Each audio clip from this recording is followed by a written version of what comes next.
The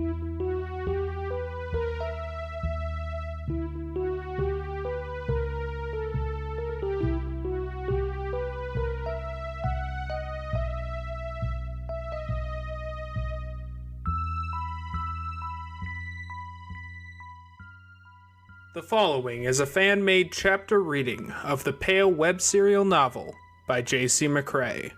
The original text can be found at palewebserial.wordpress.com. If you'd like to donate to the author, please go to patreon.com/wildbow. Thank you, and enjoy.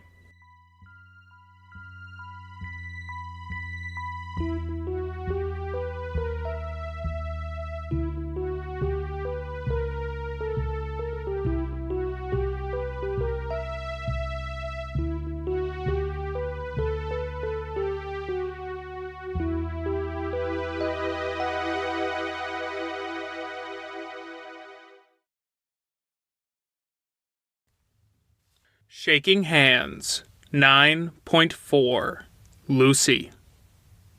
Lucy paused midway through packing her bag because she'd started reaching for her knife, the one she'd used to awaken. Not all that useful when she had the weapon ring, hanging from the same chain that had the dog tag. The chain had come out of her top and dangled as she reached over her desk, and she clasped it in her hand, knife just an inch from one hand, the dog tag and weapon ring in the other. She'd had a habit of packing it, and she wasn't sure why it was bothering her now. She'd changed her outfit with the patrol in mind. Dark gray tank top with cursive scribbling on the front, and black terry cloth drawstring pants with a roomy fit. She had her backpack with essentials that included her wallet, interview notes, and a change of clothes. Then, more relevant, she had her fox mask, the thorn in the flesh, the weapon ring, the hot lead, the dog tag, a makeup compact packed with Marichka's glamour, a pen she'd put inside her pocket and clipped in place, some note cards she could draw spells on, and the knife. The question she had to ask was whether she'd bring it, because it was redundant when she had the weapon ring, but it was good to have. When she'd awoken, she said she'd wanted to have fangs, and she brought 2 knives, and that had maybe defined her sight. She saw swords everywhere when she opened her third eye. If it was good to have a spare knife as a just-in-case, then by very similar logic, she could and should bring both knives, in addition to the weapon ring. How aggressive did she want to be? This patrol, or in general? Lucy's mom hadn't run into any similar roadblocks. She was wearing her nurse's scrubs, carrying her purse, and her flat shoes were loud in the hallway. She paused at Lucy's door, leaning inside. "Be good?" "I don't know how good I am at the best of times," Lucy told her mom. "You're good, Lucy. I trust that. And that's a very dark outfit," her mom said, looking concerned. She smiled a bit. "Is Verona rubbing off on you?" "Ha ha. It's for a thing we're doing. Going out. Then we might be coming back here. Don't be too late, okay? And send regular texts. And don't trust that a car can see you if you're walking by the side of the road. I'll be careful walking. I think there's reflective tape in the Halloween stuff from a few years ago. Mom, no." Her mom threw her hands up, then turned. "Booker? Down here.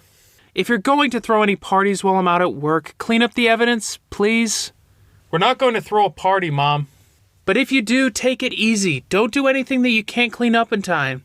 And wrap things up before I'm back." "When are you back?" "Are you asking because you are planning a party?" "No, Mom, jeez. I really traumatized my mother, apparently." Ha ha. Her mom stood at the end of the hallway above the stairs, checking her bag while she talked. "It's a long drive, and I have to wait before giving the second dose. I'm teaching the live-in home care while the client sleeps, so with all luck, the second injection should happen at 10:30. Then accounting for the time to wait and check for side effects, the drive back, 4:30? "Jesus, Mom." Her mom walked down the stairs. "It sounds like Lucy's coming back at some point in time. I'd imagine she's going to sneak in to be polite, so maybe keep the door closed if you don't want her to stumble in on you." "God, Mom. And I'm sorry if anyone wakes you as they come and go, Elisa." "I'm sure it's better than the school residences, Miss Ellingson." Lucy headed to the top of the stairs, calling down. Mom? Yes? I might have Verona over to spend the night, and Avery too, so she's not left out. That's fine. I thought you had that thing at the hospital tomorrow. Lucy raised her head, facing the door. She hurried to the stairs, grabbing a red sweatshirt as she went, pulling it on. I do, at noon, which is why I'm praying that I don't come home to a rager or any fires or messes. None of that, really. The game plan is to curl up and have us time watching a movie.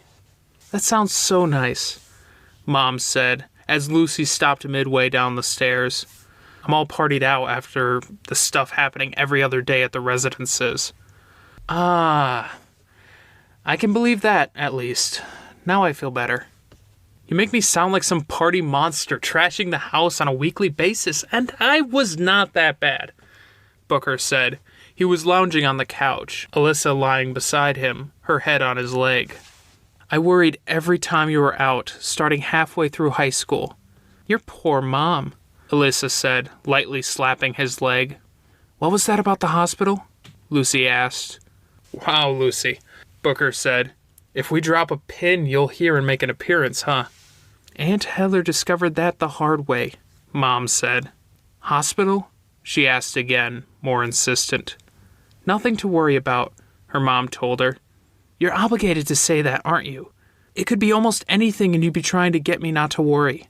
I'm going for a job interview, Lucy, a little after noon. Avery's dad passed on my name. Relief washed over her, as did a feeling of déjà vu. She couldn't help but think she'd been in this room, part of a conversation like this once, but with people in different positions. Mom not there, Booker asking questions. Dad. A job? This is good? Lucy asked, her expression still all concern. Her mom raised a hand, fingers crossed. Yay for Avery's dad, huh? Alyssa said. Lucy walked down a few more steps. I can go to Verona's tonight, get out of your hair, let you rest. There'll be less distractions so you can focus on that. I think I would rest better and be less anxious if you were at home and safe and being a regular 13-year-old hanging out with 13-year-olds than if you were over at Verona's father's house. Okay, Lucy said. I'll ask them to be quiet. You sleep in. Please do. But we'll see about the sleeping in. I'll only have both of you at home happy and healthy for part of the summer. I want to enjoy that as much as I can. She's already setting up the guilt trip to get me to come for Christmas, Booker told Alyssa. Oh no, Alyssa said. When do we break the news that in exchange for me coming this summer, I've negotiated for you to come to Toronto for Thanksgiving, Christmas, and March break with my family?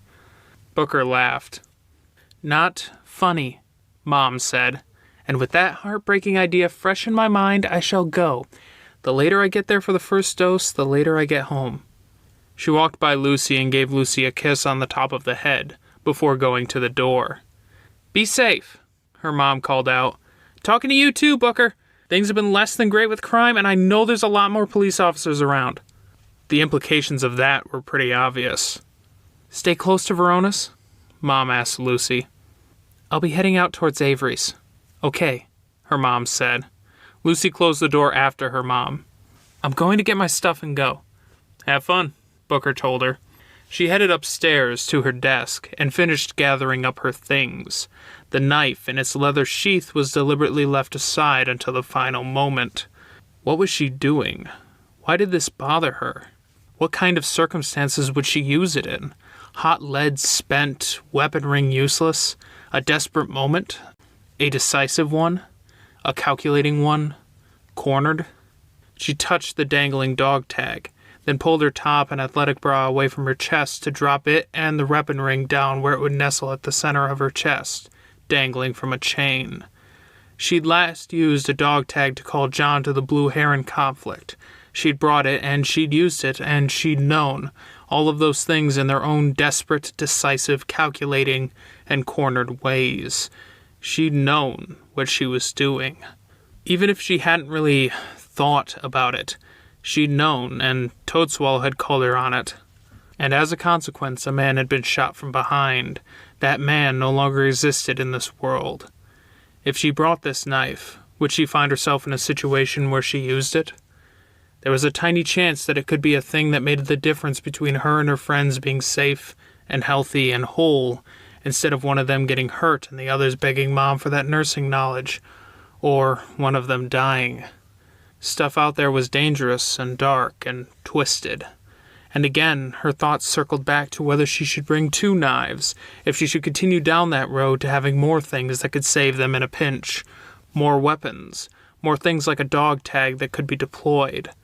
She touched the knives' handles with her fingers, and she slid the one knife across the desk, to her. With her other hand, almost unconsciously, she opened her drawer to the front of the desk. She let the knife go over the edge and into the desk drawer. She adjusted it so it lay flat, then closed the drawer. Her hand remained there for a second, as if she was making that drawer extra closed. She checked the time and startled. She pulled on her bag and did up the clips at the collarbone and the lower ribs, pulled at the hood of her sweatshirt so it wouldn't be trapped between bag, and double-checked her laces. She held her fox mask in her hand. She was late. "See you," she called out, as she hurried to the door, fox mask tucked in next to her body so it wasn't clearly visible. "Love you. I'll be late." "Be safe." She thought of the dream warning, that family members were at risk. "You too." Then she was outside. She locked the door behind her, paused to remove her sweatshirt that she'd pulled on just so her mom wouldn't worry about nighttime visibility, and tied it around her waist. If not the knife or that dog tag, what could she do? It was a weird inversion of things, to be relying on Verona that heavily. Verona would probably appreciate being the one who could be relied on, but that was so fragile a thing. It would destroy Verona or destroy all of them if they found themselves in another situation like they had at the end there, with Alexander and Bristow. If Verona thought she had 4 ideas and needed 3 to work, only for half of them to fall through. Verona was great at ideas, and great at the point where she could sit down and execute something really well, or create stuff like Avery's deer mask or the earring. But there was a gap between those things, a middle ground where execution and brainstorming got really blurry. They'd gotten a bit lucky, and Avery had come through by getting Clementine on their side, but if they ran into that situation again and things didn't line up that great, then what? If Lucy regretted what had happened to Alexander as much as she did, what was she supposed to do different? That had been her contribution as much as anything. If she could go back and change something, what would that be? If she hadn't done it, Alexander would be out there, angry at them, or at the Blue Heron, someone she did not want in power. She was grasping, unsure, and these thoughts were circling in her head, a conversation with herself that kept going back to the beginning and the same questions, and it was wearing on her, and it was frustrating her, and the way it sat with her was making her into someone she didn't want to be, someone who was harsh and defensive and fangs out, as she'd once said to Booker. Or someone toothless when it counted, who let the Alexanders or Bristows win. There didn't feel like there was much middle ground. Lucy gripped the strap of her bag in one hand, tight, and gripped the fox mask in the other. Jogging, looking down at the mask, she pressed fingers into painted wood and found it just a bit soft, still dusted in glamour from her nighttime expedition with Avery, Toadswallow, and Gashwad. A rubbing movement of her thumb changed color for a second, before it returned to its older one. She changed course, going east instead of northeast, around to the back of the school, where the chain-link fence had openings to let crowds in to observe the sports field. Off the roads and into gloom, a rabbit ran along the grass. She pulled the mask on, pulled the compact out of her pocket, and took a pinch of glamour. She wasn't as scarily good at this as Verona was. She didn't have fox hair on hand, but the fact she had a fox mask gave her a starting point. She drew out fur, color, narrowed parts of her body. She got about 2/3 of the way done before the glamour seemed to realize her desired end result. The form snapped around her. She dropped to all fours, and the weight of her bag at her back slipping away into hackles and dense fur. The rabbit saw her and freaked. Bolting. She ignored it, veering slightly away so it could relax. She was just happy to be covering twice as much ground as she had before. Burrs and nettles stood out at her left forelimb, along with colorful petals, she noted. Nothing to be done about that for now, better to ignore it. She'd used Merchika's glamour for this, and she wondered if there'd be a slightly different sort of fox if she'd used Guilherme's, or if one was exclusively better, like using Guilherme's for transforming into sunlight and sunbeams. She twisted inside the glamour, a 95-pound human moving inside the skin of a 20-pound animal, and stretched that skin. It snapped. She tripped on the 2 legs she had instead of 4, and she fell, bumping into the fence she was running alongside. Panting for breath, she climbed to her feet, fixed her mask, and got more glamour. Back to fox form, mid-run, just a bit faster this time. Still with nettles and petals impaled on those nettles in a kind of aesthetic design at one limb, matted and woven into fur. Stretching, testing limits, compact still in hand. A bit more glamour, a hand movement alongside her body, within the skin, mixing 2 things together, wearing a fox form and then tracing lines and patterns that mimicked the dappled light and shadow of the trees and fence nearby. The movement tore the glamour, but the effect carried through, knitting to the damaged part. That rabbit in the sports field had seen a shadow darting through short grass. Were it to look now, it would see something similar. 2 shadows, one large and one small, vaguely fox-shaped, flashes of red amid shadow, red sweatshirt and dark clothing. She let another tear happen, then another. When she was shadow or rain or smoke, she wasn't one body, but a collective body. This was the same. 5 foxes that moved in darkness. Through the fence, past the school, along the road, across the road, into woodland, moving faster than a fox ran, splitting apart to take better paths, uniting again. She'd considered the hedgehog while they'd been brainstorming. Hedgehogs were cute. She was prickly, she knew. It sort of worked.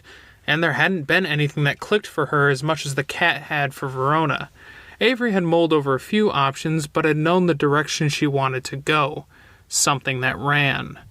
The rabbit had come up briefly. Lucy hadn't known, and it had been a process of elimination.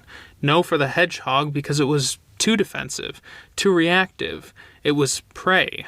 She didn't want that, always being in a lesser position compared to the people with power, like Mr. Bader constantly shouting at her, or Booker telling Mom how annoying it was that one of his classmates could get into university and it was good for her, she must have worked so hard.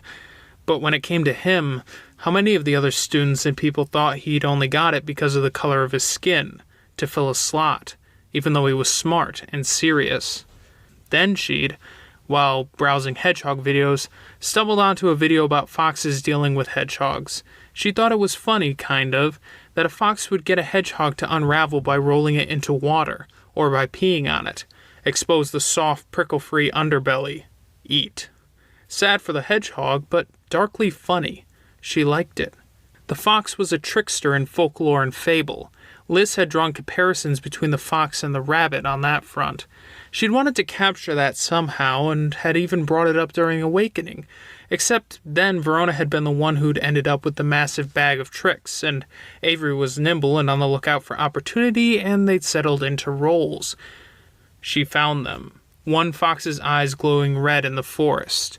It was hard not to not flinch, but to feel that hint of defensiveness, seeing Avery and Verona together, especially in proximity to a fae.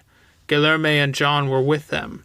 Her trust had been broken, and as much as she didn't want to be the type who dwelt on this stuff, Avery had gotten up to something with Pam, and it had been Lucy who'd had to deliver the reality check, and she still resented that, even if they had been better since.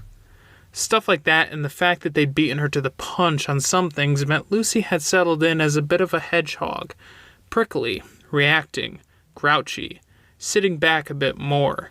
She'd settled into watching over her friends, not engaging. And then, in almost the same breaths and same moments, feeling like they were getting out of her reach. She approached, and John drew his gun, pointing it at her. She froze. "It's Lucy," Verona said, noticing. "Hey, that's cool."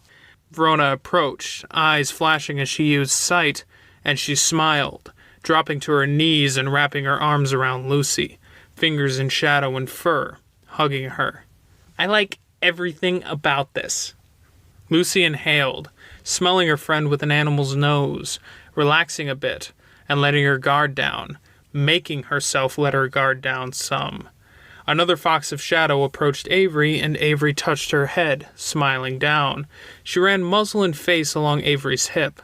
Snowdrop clambered down Avery's arm and landed on her, only to struggle a bit finding a grip in shadow.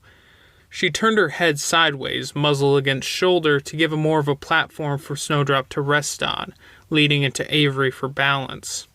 Guilherme became a boy and approached, smiling.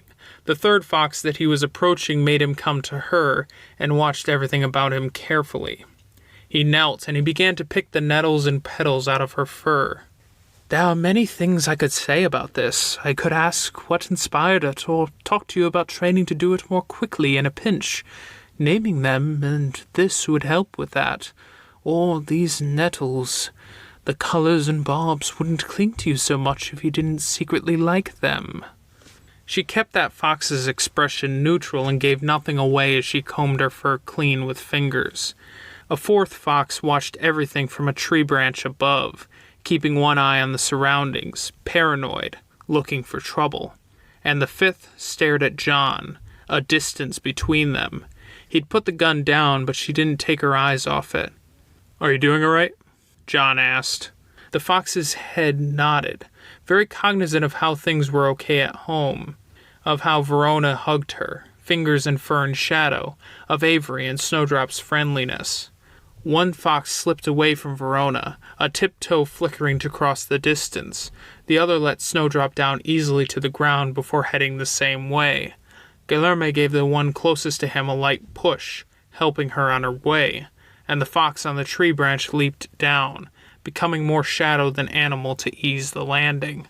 All together, into one, into a form with a lot of seams that she could easily push and pull apart, standing.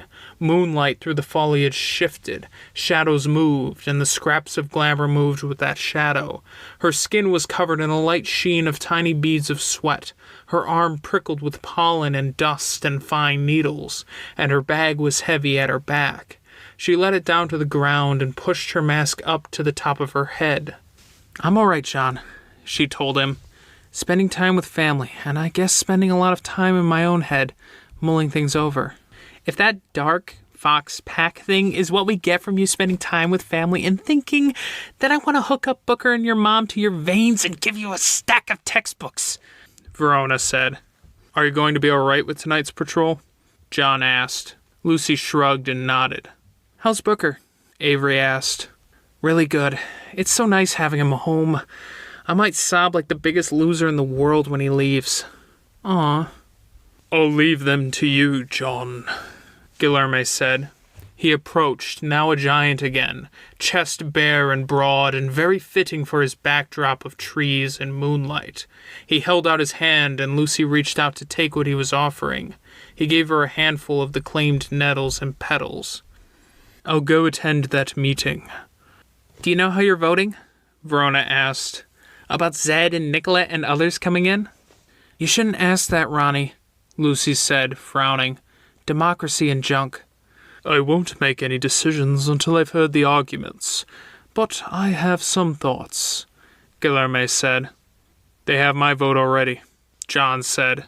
"Yes," Guilherme said. He turned, raising a hand, and disappeared into the woods, far faster than someone as large as him had any right to. "I'm not expecting to win," Avery said. "I'm guessing this goes the same way the question about teaching us binding did?" "Very possible," John said. "I don't think many, if any, of the new others are amenable, Tashalit accepted. Speaking for myself, I voted not to teach binding, and I've told Matthew I'm against having those practitioners in Connect." Lucy dropped her eyes. "Doesn't matter what arguments are presented tonight?" Verona asked. "No, sorry," John said. "You have your history," Lucy said. "I do." "Okay," Lucy told him. "Thanks for sharing," Avery said. "It's good to know, kinda, even if I wish the vote was different." "I thought I owed you that honesty, at least. Shall we patrol?" They nodded. Guilherme finished his patrol a short while ago. We'll pick up some goblins on our way by, since they aren't very active or engaged in Knet's politics and most can help in a fight. Keep your eyes pointed outwards and your ears open. Use sight if you can comfortably do so. I may signal you that I'm going ahead. If I do, wait. I have a knack for finding anyone or anything hostile, but I may need to be alone to make the most of it. Dog of War thing? Verona asked. It's an ability I picked up later on. All the breeds of dog tag get certain talents, knacks, skills, or abilities as we grow, varying from individual to individual. And they grew by killing. Did you? Lucy started. She hesitated, then didn't finish the question. Stupid. Impulsive. I did, John answered. Quite a bit, actually. Among other things, clear as sight in darkness. Ah, Lucy replied.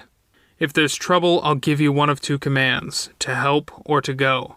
If the latter, I want you to go back to the council and get them to send assistance to me. I'll hold the danger back or keep track of it. Sure, Avery said.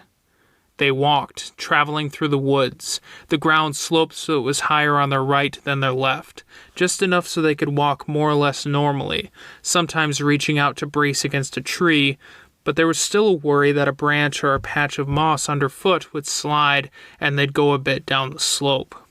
Lucy kept her mask on, and the diagram she'd drawn inside it before the first Hungry Choir ritual illuminated the forest with a slight red tint.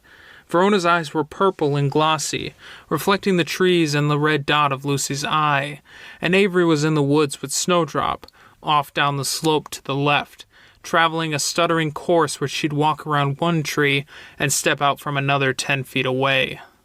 Tell me more about this musing you're doing, Verona said. If we can talk. You can talk if you keep listening out for trouble, John said. I can listen, Lucy said.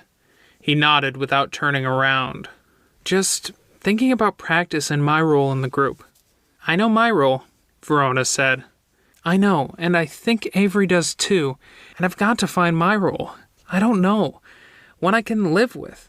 A way to do stuff that makes a difference that isn't... She looked at John's back as he led the way. Carrying a weapon-ringed gun and dreading I might actually have to shoot someone that can die. Want me to carry it instead? Verona asked. I gotta break it to you, Ronnie. You'd hate it as much or more than I do. You're just unaware of what you're feeling until it kicks you in the head or stomach. Why are you thinking about this all of a sudden? Avery asked, stepping up next to Lucy. I don't know. I've been feeling it for a good while, but I think I wasn't really thinking about it until I was hanging with family and I could think freely without my thoughts bogged down by outside stuff. Do like I do, and free think whenever, Verona said. Part of it is that the end of summer's a deadline, and who doesn't think better as a deadline draws near? Lucy asked. We got a bunch of stuff to do to get ready in case of trouble. Familiar, domain?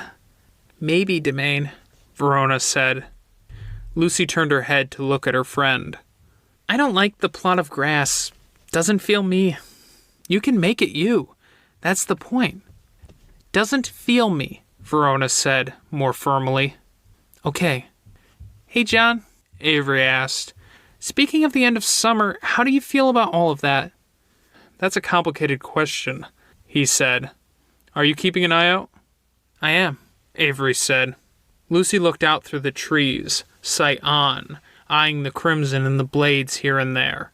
There were spikes of bone and teeth embedded into surfaces, all with ribbons tied to them.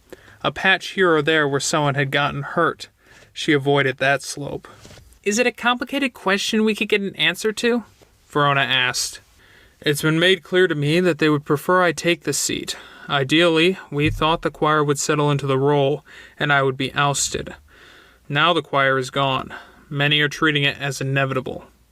Are you, though? Lucy asked. What happens if you take the seat and the person with the carmine furs decide they want it instead? I'd have to fight for it. I might lose. Can we make you stronger? Lucy asked. It's possible, but I don't think I could beat someone wearing the furs at the contest. It's... Like a military captain trying to take the inheritance from the crown prince? Verona suggested. Theirs, by right, John said, glancing over his shoulder at them. Using my metaphor, could we get enough people on your side? The military captain with the backing of the kingdom, rebelling? Verona asked. And or depose the would-be crown prince? Maybe, but I don't think it would be possible to get enough people on my side against the furs. You would need a near total majority, and not only from Connect. Deposing, then? Verona asked. If by that you mean taking the carmine furs before they can be worn, then that could work. But I think that an individual canny enough and forward-thinking enough to create the choir as a possible weapon against the beast could and would anticipate where you try. This is Bristol's Aware all over again, Verona complained. Similar idea. It's not easy and they'll know you might try, so they'll take precautions. If you have a shot, it'll be close to the end of summer, when they'll be busy. They know we'll try then, though, Avery said. But they'll have a lot on their mind. I'll stress, I think it's if you have a shot. There's no guarantee. What if you say no? Lucy asked. Then it would worry a great deal about those who would say yes. At least this way I can contest it, delay, and take my shot at fighting them, or the chance that the Carmine Challenger does not arrive. It's not a job or duty I want, but the other 3 judges have said that they'll try to make it palatable. Palatable? Avery asked. The goblin's apartment is this way. Changing the subject? Lucy asked. Yes. John walked to the edge of the trees, pulling out a flashlight, aimed it, and flashed it. Morse code, Lucy noted. Yes. What's it spell? Verona asked. A word I'm not repeating out loud in front of 13-year-olds. I'm going to try and memorize it. You can try, John said, before reaching back, covering Verona's eyes. Hey, don't! Not fair! They saw. I don't think there's any need for it to be this specific word when it's so unlikely that anyone is going to be turning on a flashlight in the middle of the night. But they're starting to move. The balcony door on the squat, dull apartment building opened. A goblin threw a knotted sheet over the balcony. They climbed and slid down it, and the ones sliding bumped into some of the ones climbing. This is the, Blunt Munch helpers? The Todd Seeking a Barney gang? Verona asked. They're mingling some, but yes. I'll go open the gate. Stay and keep an eye out. Sure, Lucy said, quiet. John walked from the trees to the short fence that bound the property. There was a gate in the fence that looked like it was meant to let the groundskeeping crew through to maintain the space between the fence and the tree line. So we need to get the furs or capture the culprits before everything, Lucy said, watching John. And they might not be open to being gotten or captured until we're close to the deadline, Avery said. That's better than the alternative. If we had to act soon, I'd feel more rushed. There's a path I want to run with the finders Zed introduced me to, and I want to do the familiar ritual with Snow. Snow leaped to the ground, turned human, and straightened. It's gotta be all formal and crap. It's meant to be casual, just solidifying what we've already got, Avery said. But I don't want it to be too boring. I was thinking it'd be neat to perform the ritual on a path. You're invited, of course. Scary words, Lucy said. Maybe, Avery said. And since Verona pretty much found and introduced me to Snowdrop, I was thinking about what you could do, if that's okay. Stop asking that sort of thing. Of course it's okay, whatever you need. And I had a ton of fun preparing for the end-of-school party with you. What do you think about hair, clothes, and makeup for me and Snow? Lucy smiled. Sure. I don't want to be a frou-frou trash princess, Snowdrop said, waving at some of the goblins who waved back and started hurrying over. I have some self-respect, even if I want to annoy Avery while we're doing this. We'll figure something out, Lucy said. Speaking of figuring out, you guys want to come to my place after this? Sleep over? You'll need to be quiet. My mom's working late and she has a job interview tomorrow. Can we stay up to watch the Montague thing? Verona asked. Sure, if we're quiet, Lucy said. That'd be nice, Avery said. Hey! Verona greeted one of the approaching goblins. Little guy? Verona had seen the goblin in the meeting. He perked up on seeing her. What's that bit of paper? He held it up. That's, is that for my drawing? You couldn't get anything with ink on it? He shook his head, pointing at other goblins. They got those scraps, huh? I'm touched you liked it so much. Maybe I can give you something, all of your own, to commemorate the occasion of naming you. He perked up at that. I'm thinking about it. Don't overthink it, Gashwad said from the back of the pack. He stuck near John. If it's too clever, every goblin bigger than him will beat him up. Tempting, Verona said. The little guy's one eye opened wider and the goblin sniggered. But I'll try not to. John closed the gate and walked over. I thought more of you would be at the meeting.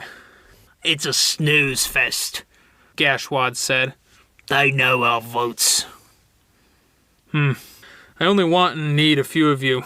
Doglick and Fish Mittens and Kittycough.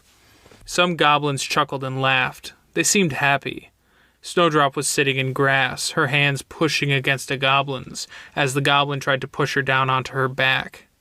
Going for a theme there, Johnny? Gashwad asked.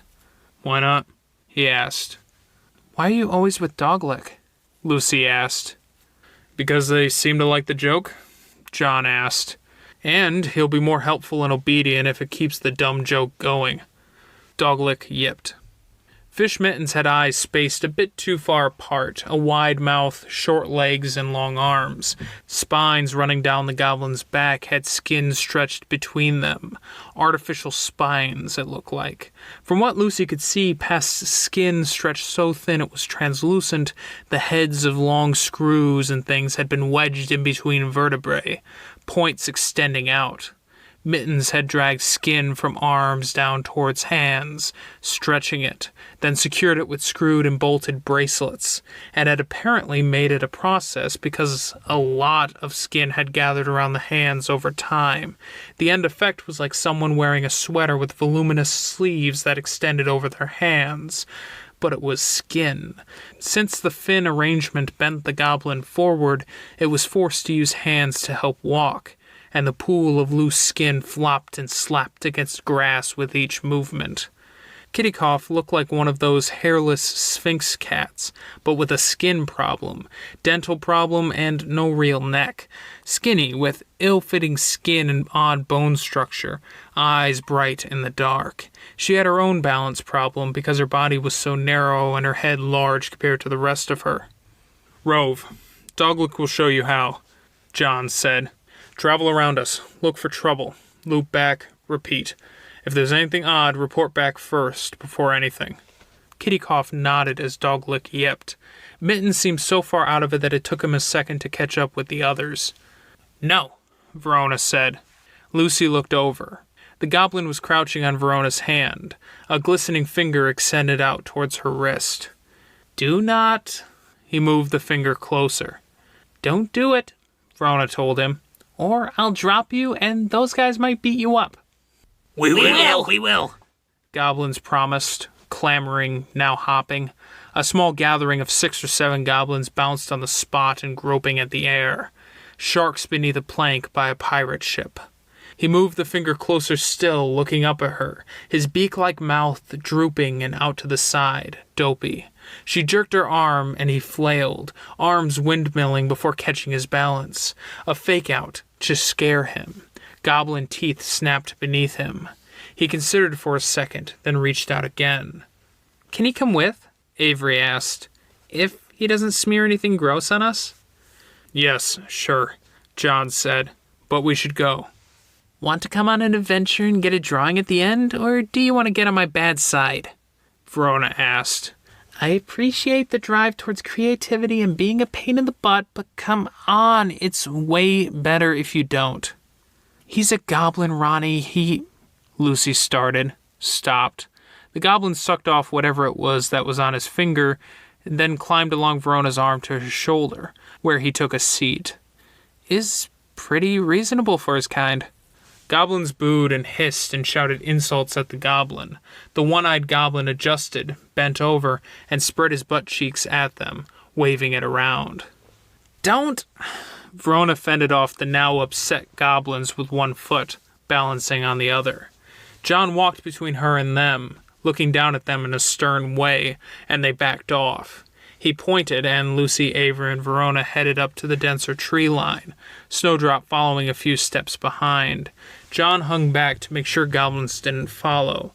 They resumed the pattern they had before, walking through dark woods with night vision and the ability to see in the dark, Avery doing loops around like the goblins were.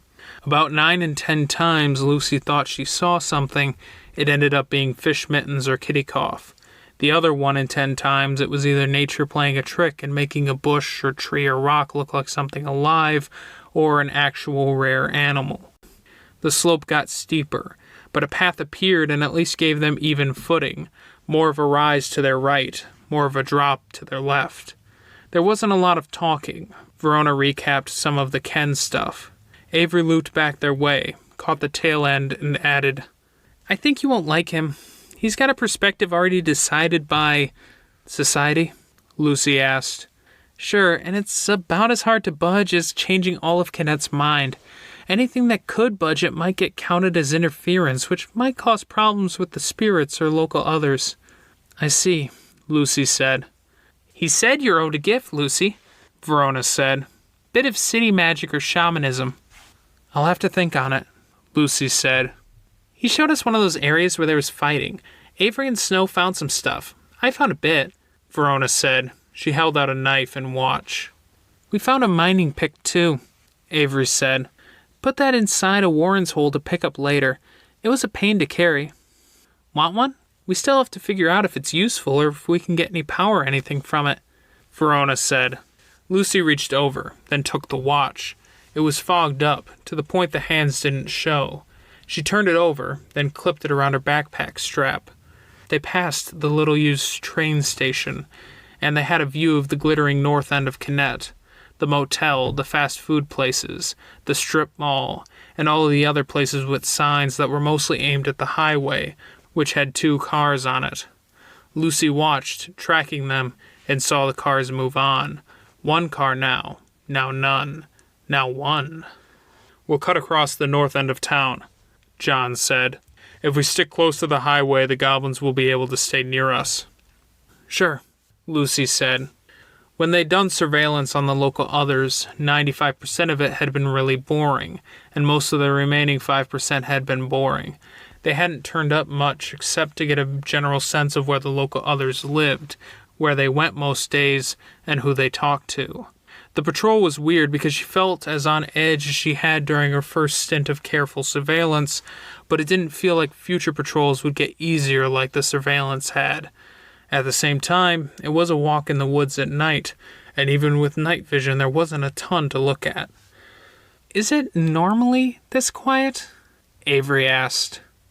"No," was John's very haunting one-word reply. He whistled. Fish Mittens slap-walked his way over, while Kitty Cough appeared on an overhanging branch. "It feels as if something dangerous came through and scared off the little things," he told them. "What are your instincts?" Scary? Kitty Cough belched the word in a high-pitched voice. "Scary. Fish?" Fish Mittens looked startled, like the kid who wasn't paying attention in class. He nodded. Something's around. "Lucy? Avery? Verona?" John said, turning to look around at the woods and buildings near them, 1 foot high and 1 foot low on the slope. "Once we get a bead on this thing, I think the thing to do will be to run and notify the council. You're only staying around to help me spot it, ID it, and to use that ID to make a more informed choice about who to ask for help." "Got it," Avery said. "Yeah," Lucy said. "Let's carry on. No chatter. High alert." They carried on. They took the route they'd plotted, and Avery took the north side of the highway with Snowdrop and the goblins, while the rest of them took the south side. The highway was on raised ground, and walking on the grassy slope, littered with trash thrown or blown from cars, they had a view of Kennet. Red watercolor, sword-impaled Kennet. Lucy tried to study those bloodstains, to read them for what was old and what was new. There was a kind of not drying, but almost crispness to the watercolor blots that tinted the surfaces. She could use that, trying to look for what was more wet, less aged, and see the loose chronology of it all. Unfocusing her eyes just enough to let her see streaks of red, wet watercolor stand out from the rest. And following those... "Avery," Lucy called out. "Anything on your end?" Avery shook her head. "I'm seeing streaks. I want to check your side." "I wish we could share our sight with each other, but I haven't prepped that." "New thing? Finder thing." Lucy nodded. "Can I cross?" "There's a tunnel under the highway just a bit down that way," Verona said. "Remember?" Lucy remembered. When Bristow had sent the Aware, they'd come up at the point by one of the tunnels under the highway. "I don't want to backtrack too much. I think it's clear?" John nodded at her.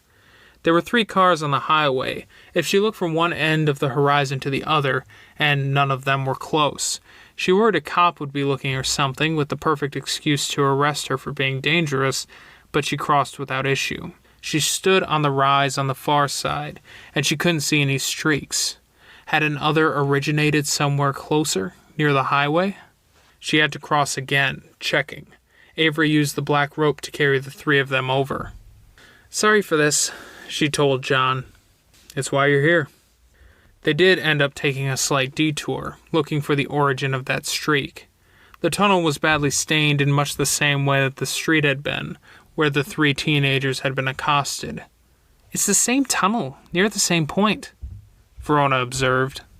Lucy folded her arms, walking around the tunnel opening that led beneath the highway, just narrow enough for one-way traffic.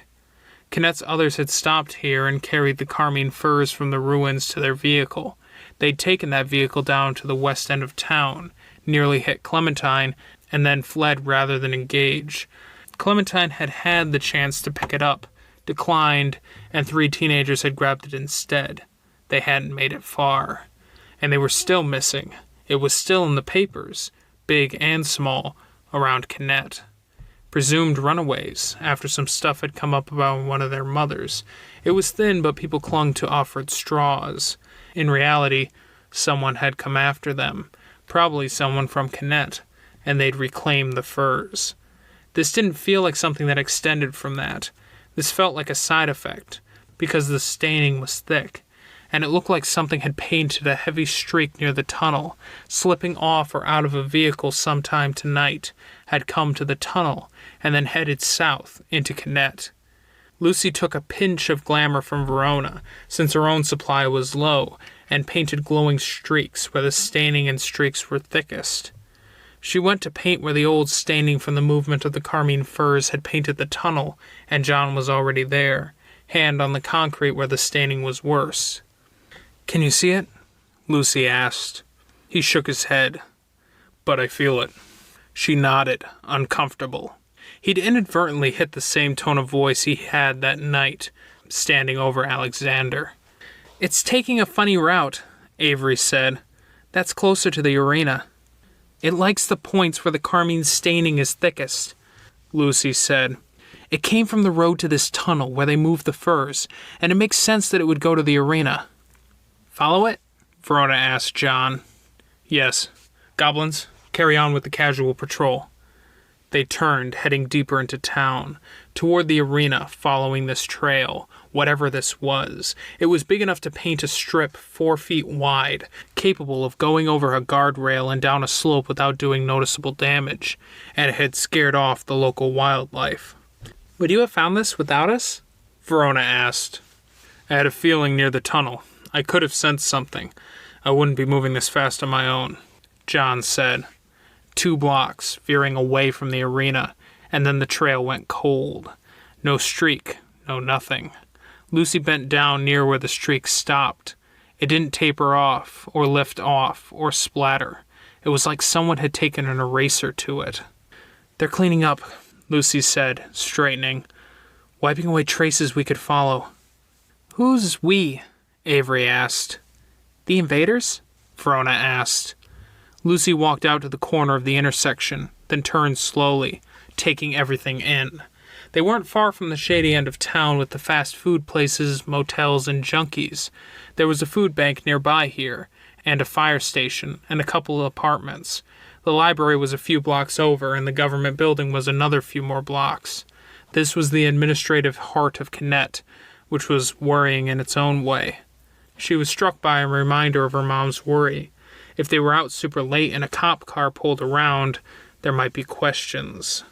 She frowned, looking around, looking up, and saw Avery had black roped her way to the edge of a rooftop. Snowdrop stood beside her. "What's she thinking?" Verona asked. "John, have you looked into police, or more specifically, has Liz?" "Not to my knowledge." "Because there's this whole thing with local police that happened a few years ago. Connect had its own police force, and then they dropped that for the provincial police instead. I remember my brother talking really seriously about it, that it made them faceless. It meant they didn't know us, know our town. We had no say in who got hired as the officer in charge of Connect anymore." "Yeah," Verona said. "I sort of remember that. There were stickers in the window of a bunch of the shops and buildings around town. Big one at the convenience store we go to. You wanted to know if there were any people new to Connect who didn't fit in, with the rising crime rate that we got with the Carmine thing." "More officers from out of town?" John asked. Lucy nodded. "Go warn the others and bring help, in case the invaders or the new other are at the station," John said.